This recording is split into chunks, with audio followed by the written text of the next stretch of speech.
کوئی ضروری نہیں ہے کہ تنقید کرنے والا کافر ہی ہو، تنقید کرنے والے مسلمان بھی ہوتے ہیں۔ میں بیان کرتا ہوں، میرا بیان مختلف جگہوں پہ جاتا ہے اور لوگوں کے بڑے بڑے فیڈ بیک عجیب و غریب قسم کے، ہم اس سے خوش نہیں ہیں، یہ بیان کرتا ہے، وہ کرتا ہے۔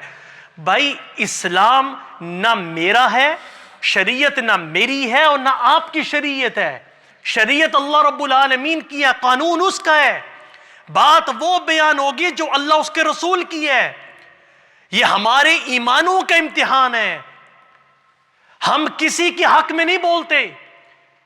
اگر میں عورتوں کے مردوں کے حق میں بولتا ہوں تو بھائی کسی عورت کو یہ غلط فہمی نہ ہو کہ میں عورتوں کے حق میں نہیں بولتا ہوں، میں ان کے حق حقوق کے لیے بھی بولتا ہوں، ہم سب کے لیے بولتے ہیں۔ جہاں ہم غلط ہوں گے، ہماری بات قرآن و حدیث کے خلاف ہوگی، اسے دیوار پہ اٹھا کے مار دیجئے، اسے پاؤں کی نوک سے ہٹا دیجئے۔ اگر قرآن و حدیث کے مطابق بات ہے تو اپنے دل سے تسلیم کیجئے، اسے بھی اسے مانیے۔ لوگوں، مسلمان کا یہی تو امتحان ہے کہ جب اللہ اس کے رسول کا حکم آتا ہے کہیں اس کا ایمان کے اندر تزلزل تو نہیں پیدا ہو جائے۔ شکریہ مفتی عثمانی کے بیانات اور شرعی سوالات و جوابات کو لائک، شیئر اور سبسکرائب کرنا نہ بھولیے۔ الرحیم، اللہ رب العزت نے تیسرے سپارے میں سورۃ الہمزہ میں کچھ ایسے خصلتیں بیان کی ہیں، اگر وہ شخص ان خصلتوں کو اپنائے گا تو اس کے لیے بہت بڑی سزا سنائی گئی ہے۔ وَيْلٌ لِكُلِّ ہُمَزَةٍ لُمَزَةٍ۔ ہر آدمی کو یہ صورت یاد ہے، اس کا شان نزول سن لیجئے۔ شان نزول کے اندر یہ مذکور ہے کہ جب آپ صلی اللہ علیہ وسلم نے توحید کی دعوت کو شروع کیا اور لوگوں کو اللہ کی توحید کی طرف بلانا شروع کیا تو مسلمان آہستہ آہستہ بڑھنے لگے۔ جب مسلمان بڑھنے لگے تو جو بڑے بڑے چودھری تھے، جو بڑے بڑے لوگ تھے وہاں موجود، ان کو خطرہ محسوس ہوا کہ ہماری چودراہٹ ختم ہو جائے گی، جو عزتیں ہماری بنی ہیں جھوٹی، ان عزتوں کو داغدار کر دیا جائے گا۔ تو انہوں نے آپ صلی اللہ علیہ وسلم اور مسلمانوں کے سامنے طعن و تشنیع کرنا شروع کر دی، عیب لگانے شروع کر دیے۔ اگر آپ صلی اللہ علیہ وسلم کے سامنے ہوتے تھے آپ کو برا بلا کہتے، مسلمانوں کے سامنے ہوتے تھے انہیں تنقید کا نشانہ بناتے تھے، اور جب پیچھے ہوتے تھے، جب آپ صلی اللہ علیہ وسلم وہاں موجود نہیں ہوتے تھے، پیچھے سے بھی آپ پر عیب لگاتے تھے۔ تو اللہ رب العزت نے آپ صلی اللہ علیہ وسلم کو مسلمانوں کو تسلی دینے کے لیے اس سورت کو نازل فرمایا۔ اور یاد رکھیے ایک بات، حضرات اصولیین کا یہ قاعدہ ہے کہ جب کوئی آیت کسی مخصوص شخصیت کے بارے میں اس کے کسی عمل کی وجہ سے نازل ہوتی ہے تو صرف اس وعید کے اندر، اس عذاب کے اندر، اس سزا میں صرف وہ شامل نہیں ہوتا، بلکہ جو بھی آدمی وہ کام کرے گا وہ بھی اسی سزا کا مستحق ہوگا جس سزا کا مستحق وہ شخص تھا کہ جس کے لیے قرآن مجید کی آیت نازل ہوئی۔ تو جو بھی آدمی یہ کام کرے گا قیامت تک، جو بھی شخص یہ خصلتیں اپنے اندر رکھے گا تو وہ اس وعید کا مستحق ہے۔ تو آپ صلی اللہ علیہ وسلم کو دلی طور پر تکلیف ہوتی تھی۔ آپ کو پتہ ہے کہ کسی کو برا بھلا کہا جائے، اگر آپ کسی کو ملتے ہیں، آپ کو پتہ چلے کہ آپ کے پیچھے وہ آدمی جس سے آپ مل رہے ہیں آپ کو دکھ دے رہا ہے، آپ کے بارے میں برا بھلا آپ کو کہہ رہا ہے، وہ تباہی تو اپنی کر رہا ہے، لیکن جو آدمی سنے گا اسے دلی تکلیف تو ہوگی۔ یار اس آدمی کا کوئی کام نہیں ہے. آج ہم تو ہمارے معاشرے میں یہی تو ہم اسی میں تو اپنا وقت ضائع کرتے ہیں. ہم لوگ ہماری محفلیں سجتی نہیں ہیں جب تک ہم کسی آدمی کو آگے نہ رکھ لیں. فلاں کو اللہ نے یہ عزت دے دی، فلاں کو اللہ نے یہ مال دے دیا، فلاں کو یہ دے دیا، اس کی بیٹھ کے ہم غیبتیں اور عیب جوئی کرتے رہتے ہیں. ہماری محفلیں نہیں سجتی.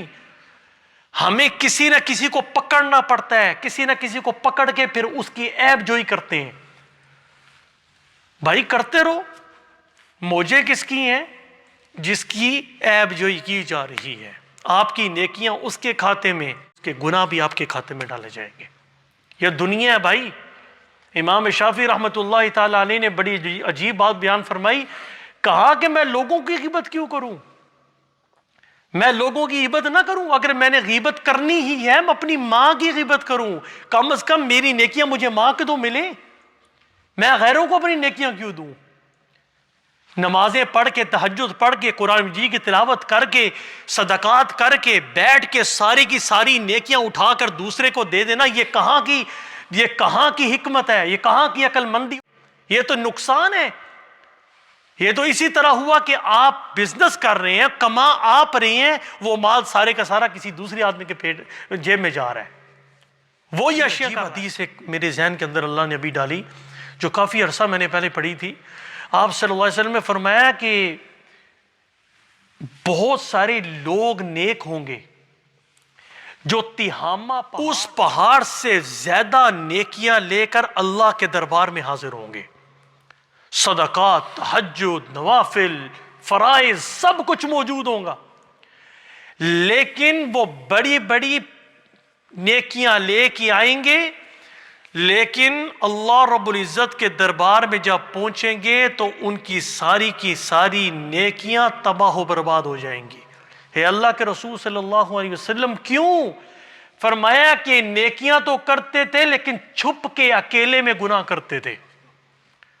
نیکیاں تو کرتے تھے، صدقات، نمازیں، سارا کچھ، لیکن جب اکیلے ہوتے تھے، ان کے پاس کوئی بھی نہیں ہوتا تھا، اللہ ان کو دیکھ رہا ہوتا تھا، یہ اکیلے میں اللہ کی نافرمانی کرتے تھے. ایسے لوگوں کی سزا یہ ہے کہ ان کے ساری اعمال کو تباہ و برباد کر دیا جائے گا. اللہ اکبر. تو لوگوں بات یہ کر رہا تھا کہ آپ صلی اللہ علیہ وسلم کی جب آپ کو تکلیف دی جاتی تو آپ کو دلی تکلیف ہوتی تھی. تو اللہ نے قرآن مجید کے اندر مومنین کے لیے اور آپ کے لیے نسخہ بتایا. وَلَقَدْ نَعْلَمُ أَنَّكَ يَضِيقُ صَدْرُكَ بِمَا يَقُولُونَ فَسَبِّحْ بِحَمْدِ رَبِّكَ وَكُن مِّنَ السَّاجِدِينَ. اے نبی صلی اللہ علیہ وسلم، ہمیں پتہ ہے یہ کفار اور مشرکین جو آپ کو کہتے ہیں، اس سے آپ کو دل کو تکلیف ہوتی ہے. کیا کریں؟ اپنے رب کی تسبیح کریں، اس کی تحمید کریں اور سجدہ کرنے والوں میں سے ہو جائیں. یہ ہمارے لیے بھی سبق ہے. کوئی آدمی آپ کو تنگ کرتا ہے، کوئی آدمی آپ کے دل کو ٹھیس پہنچاتا ہے، کوئی آدمی ظلم اور بربریت کا بازار گرم کرتا ہے، بجائے اس کو جواب دینے کے، بجائے پریشان ہونے کے، رجوع الی اللہ کرتے ہوئے تسبیح اور تحمید اور نماز کے اندر مشغول ہو جائیں.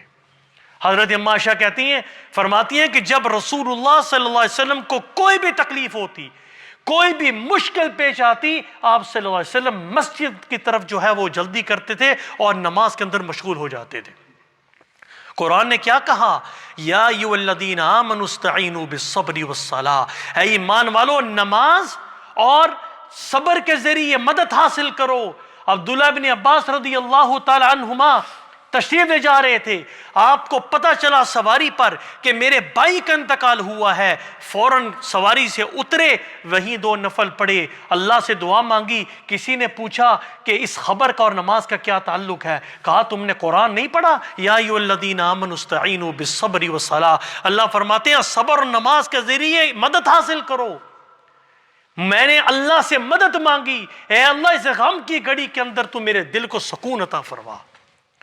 تو دیکھیے، جب آپ حق پہ ہوتے ہیں، جب آپ اللہ کے لیے کھڑے ہوتے ہیں تو مومن پر تنقید ہوگی. جب آپ حق کی بات کرتے ہیں تو بات دور نکل گئی. بات میں کر رہا تھا کہ اللہ رب العزت نے چند خصلتوں کو سورۃ الہمزہ کے اندر بیان کیا. اور کیا فرمایا؟ سورۃ الہمزہ، اس کا نام ہمزہ اس لیے رکھا گیا کہ جو اس کے اندر ہمزہ کا لفظ استعمال کیا گیا، اسی مناسبت سے اسے سورۃ الہمزہ کہا گیا. ویل لکل ہمزۃ لمزہ، ویل تباہی ہے، ہلاکت ہے. کس کے لیے؟ ایسے شخص کے لیے کہ جو پیٹھ پیچھے دوسروں کی عیب جوئی کرتا ہے، دوسرے کی عیب نکالتا ہے. اور فرمایا لمزہ، جو آپ کے منہ پر، انسانوں کے منہ پر تانا دینے کا عادی ہو، ایسے شخص کے لیے تباہی ہے. آج محفلوں کے اندر جس آدمی پر تنقید کی جاتی ہے، طنز کیا جاتا ہے، کہتا ہے یہ بڑا تیز آدمی ہے، بڑا کلیور آدمی ہے. یہ کلیور کیا ہے؟ وہ طنز کر رہا ہے، مسلمان پہ طنز کر رہا ہے. یہ کیا کلیورنس ہوئی؟ قرآن کہتا ہے ویل، تباہی ایسے شخص کے لیے جو چہرے کے سامنے، انسانوں کے سامنے بیٹھ کر ان پر تانا زنی کرتا ہے، اس کے لیے تباہی ہے. اور دوسرے شخص کے لیے بھی تباہی ہے کہ جو وہاں موجود نہیں ہے اور ان کے پیچھے ان کی عیب جوئی کر رہا ہے. قرآن نے یہ کیوں کہا ایحب احدکم من یأکل لحم اخیہ میتا فکرہتموہ؟ تم میں سے کون ہے جو پسند کرے اپنے مرے ہوئے بھائی کے گوشت کھانے کو؟ مطلب یہ ہے کہ جب آپ غیبت کرتے ہیں، غیبت کرنا اس طرح ہے جس طرح اپنے مردے بھائی کا گوشت کھانا. دو عورتیں رسول اللہ صلی اللہ علیہ وسلم کے بارے میں، یعنی دو عورتوں کے بارے میں آپ صلی اللہ علیہ وسلم کے سامنے ذکر کیا گیا کہ دو عورتیں ہیں، انہوں نے روزہ رکھا ہوا ہے. اللہ کے رسول صلی اللہ علیہ وسلم پیاس سے ان کی جان نکلی جا رہی ہے، ایسا اگر انہوں نے پانی نہ پیا، افطار نہ کیا تو ان کی جان جانے کا خطرہ ہے. آپ صلی اللہ علیہ وسلم نے بات سنی، اپنا چہرہ مبارک پھر اس بندے نے بیان کیا. اللہ کے رسول صلی اللہ علیہ وسلم دو عورتیں اس طرح اس کیفیت سے گزر رہی ہیں. آپ نے فرمایا دونوں کو لے آؤ. دونوں لے آ گئیں. آپ نے فرمایا کہ یہ پیالہ ہے تو اس کے اندر کیا کرو؟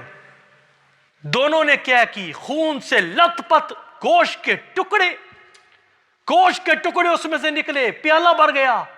آپ نے فرمایا یہ روزہ رکھ کے یہ غیبتیں کرتی رہی، یہی کچھ تھا جو ان کے اندر تھا. جب آپ بھائی کی غیبت کرتے ہیں، آپ کا نقصان ہے، اس شخص کا کوئی نقصان نہیں، اپنی ساری نیکیاں ہم اس کو دے رہے ہیں. تو ویل لکل ہمزۃ لمزہ. آگے فرمایا الذی جمع مالا وعددا، وہ جو مال کو جمع کرتا ہے وہ گن گن کے رکھتا ہے. یہاں دو چیزوں کو بیان کیا.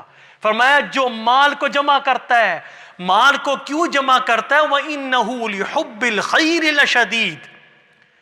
یہ جو خیر ہے یہاں اس سے مراد دولت ہے، یہ دولت سے بہت زیادہ محبت کرتا ہے. اس محبت کی بنا پہ یہ اپنے مومن بھائی کی، انسانوں کی تکریم کی، اس کی عزتوں کی دھجیاں اڑاتا ہے. یہ سمجھتا ہے یہ میرا مال ہے، اور مال کے اندر گمنڈ کرتے ہوئے، تکبر کرتے ہوئے یہ خصلتیں اپنے اندر پیدا کر لیتا ہے. اور اتنی لالچ ہوتی ہے، مال کو روز گن گن کے رکھتا ہے، اسے اللہ کے راستے میں نہیں دیتا، اسے خرچ نہیں کرتا. اسی لیے فرمایا مالا وعددا. اور آگے کیا فرمایا؟ یحسب ان مالہ اخلدا. اور ایک تو جمع کرتا ہے اور جمع کرنے کے ساتھ گن گن کے رکھتا ہے، اور گمان کیا کرتا ہے کہ یہ مال مجھے ہمیشہ زندہ رکھے گا. کسی چیز نے آپ کو زندہ نہیں رکھنا، ہر چیز کو فنا ہے، بقا صرف رب کی ذات کو ہے. کل من علیہا فان ویبقا وجہ ربک ذو الجلال والاکرام. ہر ذی روح کو تباہی ہے، فنا ہے. کل شیء ہالک الا وجہہ. کوئی چیز، ہر چیز تباہ ہو جانے والی ہے، صرف رب العالمین کی ذات باقی رہے گی. هو الاول والآخر، وہی اول ہے وہی آخر ہے. هو الحی القیوم، اللہ زندہ ہے اور قائم رہنے والے ہیں. ہمیں بھی فنا ہے. ہم سے بڑے بڑے لوگ، مال والے لوگ، عزت و جاہ والے لوگ، بڑے بڑے بادشاہ، جن کے بارے میں کہا جاتا تھا کہ ان کے جو سلطنت ہے اور ان کی جو حکومتیں ہیں ان پر کبھی زوال ہی نہیں آ سکتا. آج وہ نشانہ عبرت بنے ہوئے ہیں، اور ان کی قبروں پر آج کوئی جانے کے لیے تیار بھی نہیں ہے۔ اللہ اکبر۔ یحسب ان مالہ واخلدا کلا لینبذن فی الحطمہ، ہرگز نہیں، اسے ایک ایسی چیز میں ڈالا جائے گا جو اسے توڑ پھوڑ کر دے گی۔ حطمہ یحطم، کسی چیز کو توڑ کر اسے ذرہ ذرہ کر دینا، اور حطمہ یہ جہنم کی آگ کا ایک طبقہ ہے۔ جن لوگوں کے اندر یہ خصلتیں پائی جائیں گی انہیں حطمہ کے اندر ڈالا جائے گا، اور مطلب یہ ہے کہ حطمہ کے اندر جب ڈالا جائے گا اسے ریزہ ریزہ کر دے گی وہ آگ۔ وَمَا أَدْرَاكَ مَا الْحُطَمَةُ، تمہیں کیا پتہ ہے حطمہ کیا ہے؟ توڑ پھوڑ ریزہ کرنے والی، تمہیں کیا پتہ ہے؟ نار اللہ الموقدہ، اللہ کی سلگائی ہوئی آگ ہے۔ لوگوں، 4 قسم کی گرمیاں ہوتی ہیں۔ ایک گرمی سورج کی تپش کی، اللہ اکبر، جب 30 پہ اس ملک میں چلا جاتا ہے، 20 پہ چلا جائے تو انسان کہتا ہے اتنی گرمی ہو گئی، اور جہاں 60 پہ درجہ حرارت چلا جاتا ہے تو سورج کی کتنی تپش ہوتی ہے۔ اور آپ صلی اللہ علیہ وسلم نے فرمایا کہ کل قیامت کے دن سورج بالکل انسانوں کے سروں پہ ہوگا، ہر آدمی اپنے گناہوں کے مطابق پسینے میں ڈوبا ہوا ہوگا، بعض جو ہیں وہ ٹہنوں تک ڈوبے ہوئے ہوں گے، بعض گھٹنوں تک ہوں گے، بعض اپنے سینے تک ہوں گے، بعضوں کا پورا جسم پسینے میں ڈوبا ہوا ہوگا۔ اللہ تعالیٰ اس ہولناکی سے ہم سب کو محفوظ فرمائے۔ اللہ تعالیٰ ہم سب کو قیامت کے دن کو ہم سب کے لیے مبارک بنائے اور خوشیوں والا دن بنائے۔ تو نار اللہ الموقدہ، ایک گرمی کیا ہے؟ سورج کی، ایک گرمی آگ کی، ایک گرمی انسان کی اندر کی گرمی ہوتی ہے۔ آپ نے دیکھا جب انسان کو بخار ہوتا ہے اس کی گرمی کس طرح اس کو تنگ کرتی ہے، انسان بے چین ہو جاتا ہے۔ حضرت عبداللہ بن عباس کہتے ہیں میں آپ صلی اللہ علیہ وسلم کے پاس اندر داخل ہوا، آپ اپنا سر مبارک کپڑے سے باندھا ہوا تھا، اور کہا کہ اللہ کے رسول آپ کی طبیعت ٹھیک ہے؟ فرمایا کہ مجھے بخار ہے۔ اور آپ صلی اللہ علیہ وسلم نے فرمایا کہ مجھے عام لوگوں کو 1 آدمی کا بخار ہوتا ہے، مجھے 2 آدمیوں کا بخار ہے، مجھے 2 آدمیوں کا بخار ہے۔ تو جب انسان کو بخار ہوتا ہے تو انسان کی طبیعت بے چین ہونے لگ جاتی ہے۔ اور چوتھی قسم کی گرمی جہنم کی گرمی ہے، اور یہی ہے نار اللہ الموقدہ، یہ وہ آگ ہے اللہ کی جلائی ہوئی، التی تطلع علی الافئدہ۔ میں اپنی بات ختم کرنے لگا ہوں، توجہ کیجئے۔ نار اللہ الموقدہ التی تطلع علی الافئدہ، وہ آگ کیا ہے؟ اللہ کی سلگائی ہوئی جو دلوں تک پہنچتی ہے۔ لوگوں غور کرنا قرآن مجید کی اس آیت پر، دنیا کی آگ پتہ کیا کرتی ہے؟ دنیا کی آگ کے اندر اگر کوئی جل جائے، سب سے پہلے چمڑی جلتی ہے، پھر ہڈیاں جلتی ہیں، اور دل تک پہنچنے سے پہلے، دنیا کی آگ دل تک پہنچنے سے پہلے اس شخص کی موت واقع ہو جاتی ہے۔ لیکن اللہ نے یہ جو بات بیان فرمائی، التی تطلع علی الافئدہ، اللہ کی سلگائی ہوئی وہ آگ دلوں تک پہنچے گی، مطلب یہ ہے کہ ثم لا يموت فیہا ولا یحیا، کہ جہنم کے اندر جہنمی نہ زندہ رہے گا نہ مرے گا۔ مطلب یہ ہے کہ دنیا میں تو وہ آگ دل میں پہنچنے سے پہلے بندہ مر جاتا تھا، لیکن جہنم کے اندر کیا ہوگا؟ وہ آگ اس کے چمڑی کو بھی جلائے گی، اس کی ہڈیوں کو بھی جلائے گی، اس کے دل تک بھی پہنچے گی، جس سے اس کی تکلیف مزید بڑھے گی، اور نہ مرے گا نہ زندہ رہے گا۔ اللہ اکبر۔ انہا علیہم مؤصدہ، اور فرمایا کہ اس آگ کو ان پر بند کر دیا جائے گا۔ آپ کو پتہ ہے جب آگ کھلی ہوتی ہے، آگ پھیلتی ہے، بجھ جاتی ہے، لیکن اگر آگ کو ایک ڈبے کے اندر بند کر دیا جائے اس کی کیا حالت ہوتی ہے؟ فرمایا کہ حطمہ کے اندر یہ خصلتیں رکھنے والے لوگ اس حطمہ کے اندر ہوں گے، اور ایسے آگ بند کر دی جائے گی، ایسے لگے گا کہ یہ ایک کمرے کے اندر آگ کو بند کر دیا گیا، اور اس شخص کو اس کے اندر عذاب دیا جائے گا۔ اور فی عمد ممددہ، لمبے لمبے ستون، آگ کے ستونوں نے اسے گھیرا ہوا ہوگا، لمبے لمبے شعلے اس طرح کے نکلیں گے جہنم کے کہ دور سے اس طرح لگے گا کہ اس کو ستونوں نے اس کو گھیرا ہوا ہے۔ اللہ تعالی ہم سب کو محفوظ فرمائے۔ یہ ہم سب کے لیے لوگوں سبق ہے کہ ویل ہے کس کے لیے؟ اس شخص کے لیے کہ جو چہرے پر بھی تانا دیتا ہے، تانا زنی کرنے کا عادی ہے، اور پیچھے سے جب لوگ وہاں موجود نہ ہوں ان کی عیب جوئی کرتا ہے، ان کے بارے میں پراپوگنڈا کرتا ہے، ان کی عزت کو تار تار کرتا ہے۔ اور آج آپ صلی اللہ علیہ وسلم موجود نہیں ہیں، لیکن ایسے خبیث لوگ بھی تو موجود ہیں جو آپ صلی اللہ علیہ وسلم کی رسالت پر داغداری کا کام کر رہے ہیں، آپ صلی اللہ علیہ وسلم کی رسالت پر، آپ صلی اللہ علیہ وسلم کی ذات پر تنقید کرتے ہیں۔ آج بھی تو وہ خبیث لوگ موجود ہیں۔